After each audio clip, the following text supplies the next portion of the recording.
നമ്മള് രക്ഷപ്പെട്ട സിറ്റി നമ്മുടെ സിറ്റിക്ക് പോവാണ്.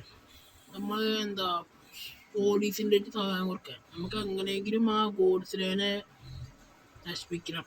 അല്ലെങ്കിൽ നമ്മുടെ വീടും പോവാം, നമ്മുടെ സിറ്റി നശിക്കും. അത് മാത്രമല്ല, നമ്മള് ഉള്ള സിറ്റിയിൽ വരും ചെയ്യും. അത് കാരണം നമ്മള് പോലീസിന്റെ അടുത്ത് കംപ്ലൈന്റ് ചെയ്യാൻ പോലെ. നേരത്തെ നമുക്ക് ആ ഐഡിയ തോന്നിയില്ല. ആ വോട്ട്സിലൊന്നും കാണാത്ര ഭാഗ്യട്ടോ. നമ്മൾ എങ്ങനെ പോലീസ് സ്റ്റേഷനിൽ കംപ്ലൈന്റ് ചെയ്തിട്ടുണ്ട്. അപ്പോ നമുക്ക് നേരെ കംപ്ലൈന്റ് ചെയ്യാൻ പോവാം. വോട്ട്സിലില്ല, കാണാനില്ല. അത് എവിടെ പോയോ കേട്ടോ. അത് നമുക്ക് നമ്പർ പാർക്ക് ചെയ്യാം. സാറേ, നമ്മള് വോട്ട്സിലെ ഇറങ്ങിയോണ്ട് കംപ്ലൈന്റ് ചെയ്യാൻ വന്നടാ. മിലിറ്ററിക്കാരട്ട് വരാടാ. നമ്മൾക്ക് വന്നിട്ട് എന്താ കാര്യം?